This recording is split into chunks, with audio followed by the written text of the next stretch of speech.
നമസ്കാരം, ഞാൻ Rakesh M G.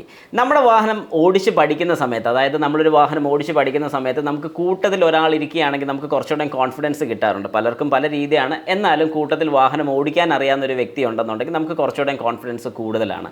അങ്ങനെ ഓടിക്കുന്ന സമയത്ത് അവരുടെ കയ്യിലൊരു ക്ലച്ചും അല്ലെങ്കിൽ അവരുടെ കാലയിൽ തന്നെ ക്ലച്ചും ബ്രേക്കും ഉണ്ടെന്നുണ്ടെങ്കിൽ കുറച്ചുകൂടെ കംഫർട്ടബിൾ ആയിരിക്കും. പക്ഷേ അത് ശരിക്കും നല്ലൊരു രീതിയാണോ? അല്ലെങ്കിൽ അങ്ങനെ ചെയ്യുന്ന, അതായത് ഡ്രൈവിംഗ് സ്കൂളിലൊക്കെ നമുക്ക് പോകുമ്പോൾ അറിയാൻ സാധിക്കും, നമുക്ക് അല്ലാതെ കോട്ട് സൈഡിലിരിക്കുന്ന അല്ലെങ്കിൽ നമ്മുടെ ലെഫ്റ്റ് സൈഡിൽ നമ്മുടെ ഡ്രൈവിംഗ് പഠിപ്പിക്കുന്ന ആശാനായിക്കോട്ടെ, അവരുടെ കയ്യിൽ തന്നെ അല്ലെ അവരുടെ കാലിൽ തന്നെ ക്ലച്ചും ബ്രേക്കും ഉണ്ട്. അപ്പോൾ അങ്ങനെയാണെന്നുണ്ടെങ്കിൽ ഈ ഒരു രീതി നമ്മുടെ സാധാരണ വാഹനങ്ങളിൽ കൊണ്ടുവരാൻ സാധിക്കും. അങ്ങനെ കൊണ്ടുവരുന്നതുകൊണ്ട് കുഴപ്പമുണ്ടോ?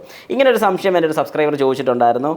ജിജോ രാജനാണ് ചോദിച്ചിരിക്കുന്ന ചോദ്യം ഇങ്ങനെയാണ്: ബ്രോ, ഒരു സംശയം. എൻ്റെ വൈഫ് കാർ ഓടിക്കാൻ പഠിച്ചു, ലൈസൻസ് കിട്ടി. ബട്ട് കഴിഞ്ഞ ഡേ ഒരു കല്ല് കെട്ടിൽ ഇടിച്ചു. വണ്ടി കുറച്ച് പണിയുണ്ട്, ബട്ട് നമുക്ക് double clutch plus double brake വെക്കാൻ അനുമതിയുണ്ടോ? ശരിക്കും പറഞ്ഞു കഴിഞ്ഞാൽ അങ്ങനെ ഒരു അനുമതി വരുന്നില്ല. അല്ലെങ്കിൽ അങ്ങനെ ഒരു അനുമതിയായിട്ട് ശരിക്കും അതൊരു ഡ്രൈവിംഗ് സ്കൂളിലൊക്കെ വേണ്ടി മാത്രം, അല്ലെങ്കിൽ ഡ്രൈവിംഗ് പഠിപ്പിക്കുക എന്നൊരു ഫംഗ്ഷന് വേണ്ടി മാത്രമാണ് അങ്ങനെ കൊടുക്കുന്നത്. വേറൊന്നും കൊണ്ടല്ല. ഇതിൽ ശരിക്കും പറഞ്ഞ ഒരു സേഫ്റ്റി ഫീച്ചറും കൂടെ ഉണ്ട് ഇതിനകത്ത്. അതായത് ഈ ഒരു രീതിക്ക് നമ്മൾ വാഹനത്തിൽ സെറ്റ് ചെയ്യുകയാണെന്നുള്ളൂ. ഇപ്പോൾ നമ്മൾ അങ്ങനെ പിടിപ്പിച്ച് കഴിഞ്ഞാൽ ആരും അത് കാണത്തില്ല, ആരും ശ്രദ്ധിക്കത്തില്ല. പക്ഷേ ഇതിനകത്തൊരു വരുന്നൊരു കുഴപ്പം കൂടി ഞാൻ പറഞ്ഞുതരാം. ലെഫ്റ്റ് സൈഡിലിരിക്കുന്ന ഫ്രണ്ട് ലെഫ്റ്റ് സൈഡിൽ ഇരിക്കുന്ന പാസഞ്ചർ അറിയാതെയാണെങ്കിൽ പോലും ആ ബ്രേക്കിലൊന്ന് അപ്ലൈ ചെയ്ത് കഴിഞ്ഞാൽ വാഹനം ആക്സിഡൻറ്റ് ഉണ്ടാകാനുള്ള ചാൻസസ് വളരെ കൂടുതലാണ്. എന്തുകൊണ്ടാണെന്ന് ചോദിച്ചു കഴിഞ്ഞാൽ, അത്യാവശ്യം നമ്മൾ നല്ല സ്പീഡിൽ പോകണം. ഒരു 60 കിലോമീറ്റർ സ്പീഡാണെന്ന് സങ്കല്പിക്കുക.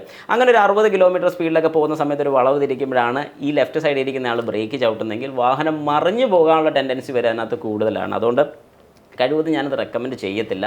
ഏറ്റവും നല്ലൊരു കാര്യം എന്ന് പറഞ്ഞാൽ വാഹനം ഓടിച്ച് തന്നെ പഠിക്കണം. അല്ലാതെ നമുക്ക് ഇപ്പുറത്തോട്ട് ഒരു ക്ലച്ചും ഇപ്പുറത്തോട്ടൊരു ബ്രേക്കും കൊണ്ടുവരിക എന്ന് പറയുമ്പോൾ വലിയ ബുദ്ധിമുട്ടുള്ളൊരു കേസൊന്നുമില്ല. ഒരു ലിവർ വെച്ചുകൊണ്ട് തന്നെ 2 ലിവേഴ്സും സെറ്റ് ചെയ്ത് കഴിഞ്ഞാൽ നമുക്ക് സുഖമായിട്ട് ഈ പറഞ്ഞൊരു കാര്യം ചെയ്യാം. പക്ഷേ അങ്ങനെ ചെയ്ത് കഴിഞ്ഞാൽ നമുക്ക് ഈ പറയുന്ന, അതായത് വാഹനം ഓടിച്ച് പഠിക്കുന്ന വ്യക്തിക്ക് ഒരു കോൺഫിഡൻസ് ഒരു കാരണവശാലും കിട്ടുന്നതായിരിക്കത്തില്ല. അതുകൊണ്ട് ആ ഒരു കോൺഫിഡൻസ് കിട്ടണമെന്നുണ്ടെങ്കിൽ ഉറപ്പായിട്ട് ഇത് ഓടിച്ച് പഠിച്ചാൽ മാത്രം ഈ പറയുന്നൊരു കോൺഫിഡൻസ് അവർക്ക് കിട്ടത്തുള്ളൂ. അതുകൊണ്ട് ഒരു കാരണവശാലും അവരുടെ കോൺഫിഡൻസ് ലെവൽ കുറയ്ക്കാൻ വേണ്ടിയിട്ട് ഇതുപോലത്തെ പരിപാടി ചെയ്യാതിരിക്കുന്നതായിരിക്കും നല്ലതെന്ന് ഞാൻ പറയത്തുള്ളൂ. ഓടിച്ചോട്ടെ, വാഹനമായി കഴിഞ്ഞാൽ തട്ടും മുട്ടും കാര്യങ്ങളൊക്കെ ഉണ്ടാവും എന്ന് വിചാരിച്ചുകൊണ്ട് ഒരിക്കലും പേടിക്കേണ്ട കാര്യമില്ല. കാരണം നമുക്ക് വീണേ പഠിക്കാൻ പറ്റത്തുള്ളൂ എന്ന് പറയുന്ന പോലെ വാഹനം ഓടിച്ചേ പഠിക്കാൻ പറ്റത്തുള്ളൂ.